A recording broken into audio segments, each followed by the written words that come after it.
guys, well today I'm going to show you some cheap ways to heat your van. And yep, this rock is one of them.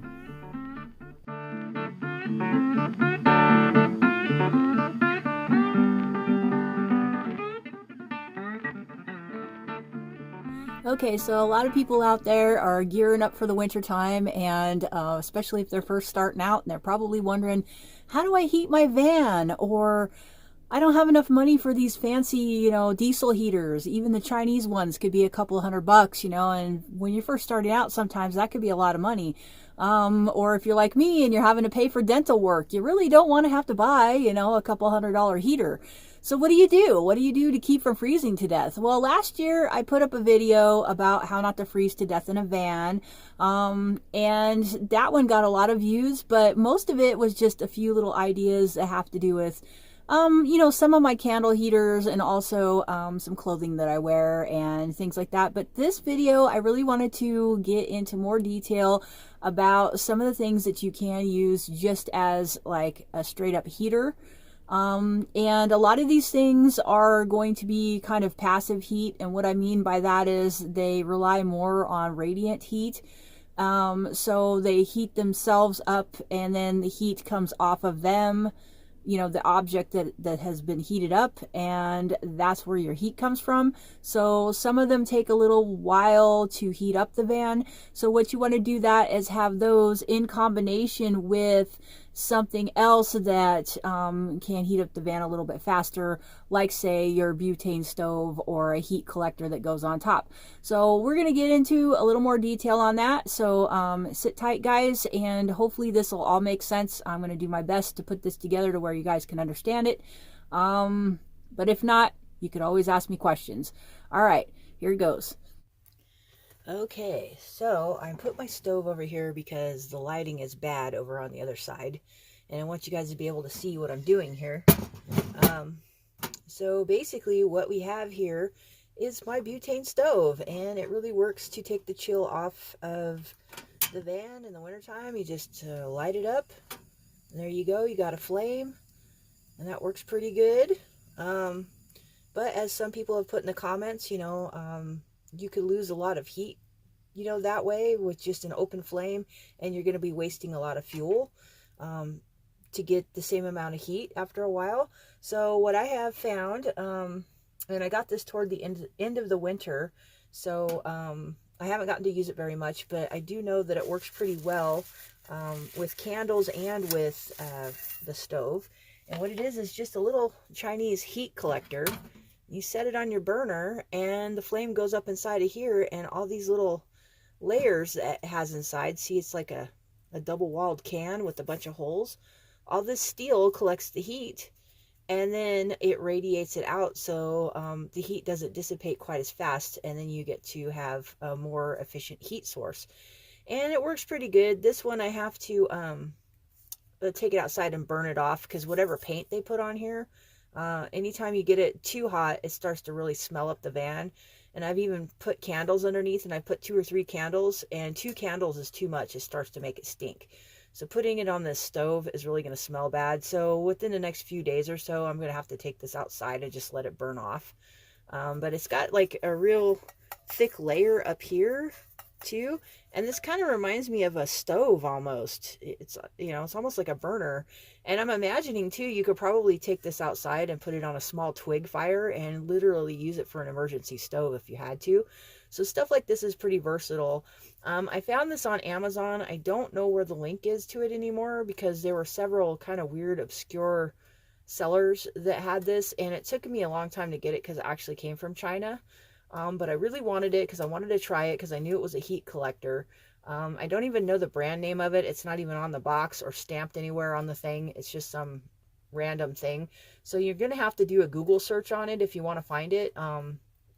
And it's just, basically a random heat collector. But I think I paid like $11 for it or something crazy like that. It's like really cheap. So it's probably worth, finding something like this, especially if you are like me and you don't have much money and you have to basically use candles or a stove. And like I said, this thing is pretty versatile because you can put it on here or you could put candles underneath of it. It also comes with this thing, and let me get it. It's this thing that, well, I don't know where it went, but it's this little metal thing that holds, you could put it underneath here and then take it off the stove if you need to. I don't recommend doing that. That's why I end up losing it, because I don't use that. I just leave it on the stove and turn the flame off and let it cool down. That's just safer, because it's going to be hot down here and I don't know where you're going to put it. You know what I mean? So I just never take it off of anything that's hot. I just let it just cool down, you know, get rid of the flame and just let it cool. And then if you guys watched my last video, this thing I featured in it, and it's awesome. This is a tea light, and the reason why, if you never knew, the reason why tea lights are called tea lights is because for thousands of years, the Japanese have been putting candles in these cast iron little things here, and they put the little grate over the top, and they put their teapot on it, and it keeps their teapot warm. And it keeps it at the perfect temperature, because I've tried it. Whether it's just hot water or tea, it's great. So it has that special use, but also it does the same thing as a heat collector. It collects heat within itself, because this is cast iron, and then it radiates the heat out into the space that you're trying to heat. So it's really cool, and it has these holes in it so it can breathe and all that. And since it's cast iron, I haven't tried it yet, but I'm pretty sure you can set this on the stove as well and put the flame underneath it and heat it up that way and have even more heat than what this could probably collect, because this is cast iron and it's thick and it's almost like ceramic, and in that where it will actually radiate the heat for a very much longer time than something just made out of stainless steel. So even after you turn the flame off, or after the candle goes out in one of these things, it's still going to be radiating heat for quite some time. Another trick you can do is put a cast iron skillet or you know, a teapot or something on your stove, especially if the teapot has water. You can heat that up and leave it on your stove. Even with the flame off, it's still going to radiate heat. But I really like this thing because it has, you know, we always talk about a dual use items. Well, this is like a triple use item, because not only can I put the candles in here and let it be like a freestanding heater by itself, but I could also keep my hot water or my tea warm, or I can use it on top of the stove like this. So I really like something that has like a triple possibility, especially when you're living in a small space. These are very cheap as well. This one goes for about $18, I think, on Bed Bath & Beyond. And it's a way cheaper than even these candle heaters that you find for, you know, for heating rooms and stuff, if you want to, you know, buy one yourself. So I would look this up. It's called a tea warmer, or a Japanese tea light warmer, or teapot warmer. And I really recommend this. And I just got this not too long ago, like I said before. And I wish I would have had it last winter, because I think that it would have served me a lot better than even this thing. I might not have bought this thing, even though I think this thing is a good thing. I probably wouldn't have bought this if I had already had this. So yeah, hopefully, you know, but yeah, I just love this. I just, and I love the design of it. It's round, it's compact. Okay, as stated before, and everybody talks about, you know, you can use your regular old candles to heat your van too in a pinch. You know, vans are what, 60 square feet, 80 square feet at the most. So you really don't need that much heat. Just remember though, anytime you use anything with an open flame, it's going to burn up oxygen, and it's also going to make carbon monoxide. So you're going to want to basically vent your van, keep, you know, a window or two open just for safety. And, you know, just be careful when you're, you know, using stuff with an open flame. I always want to say that to people, even though I know you guys are all grown-ups and you know all this stuff. Okay, so here's one of my favorite ones right here, and this is just a rock that was carved into a candle holder, and you could put a votive in there. Well, not this one, but you could put any kind of little votive candle, or you could put, you know, a tea light inside of here.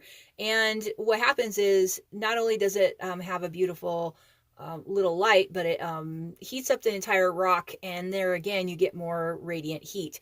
I try to use one or two of these things at all times when it's really cold, just so that I have a better heat base for the van.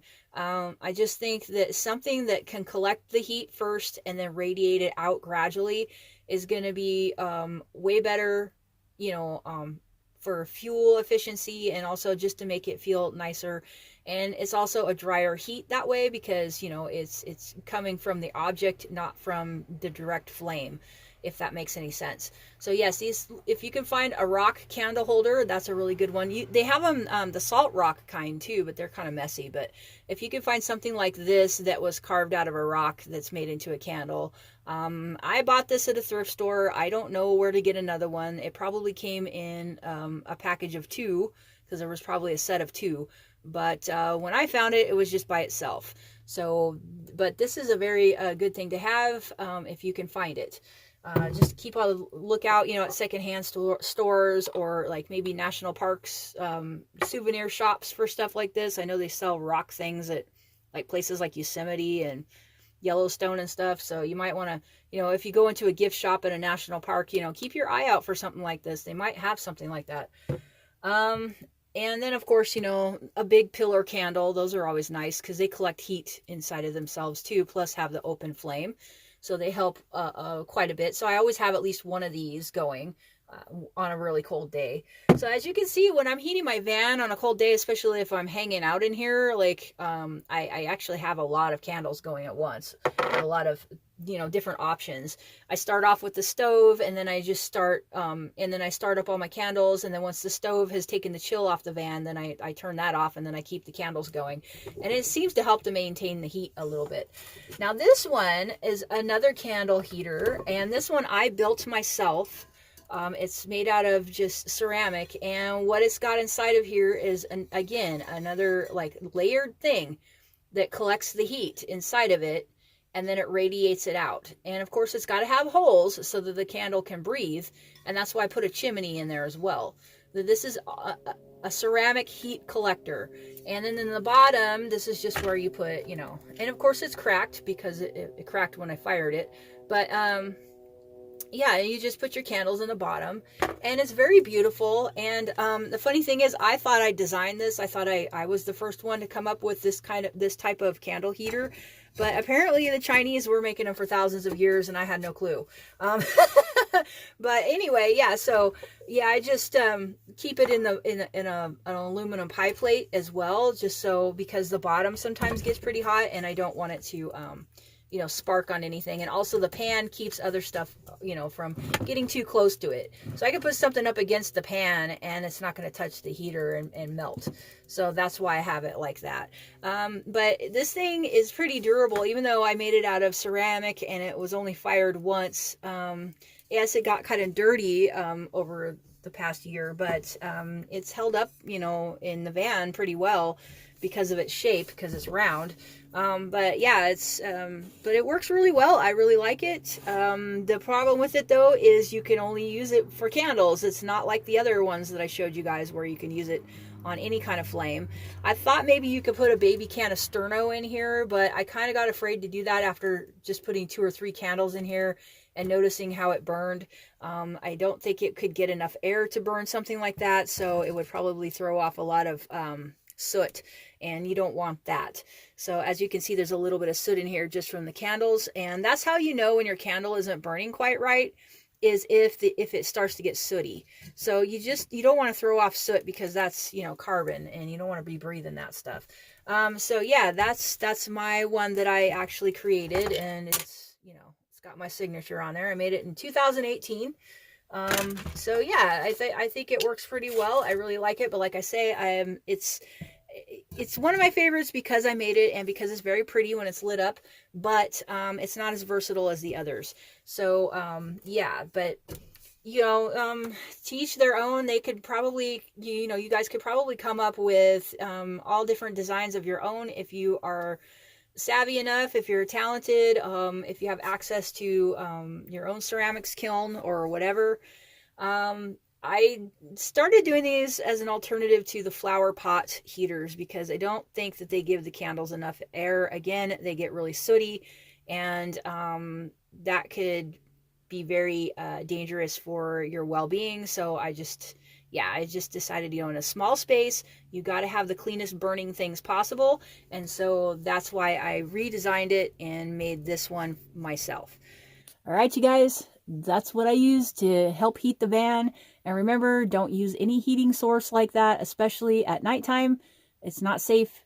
You could die of carbon monoxide poisoning or burn your van down or any other combination of bad stuff that you do not want.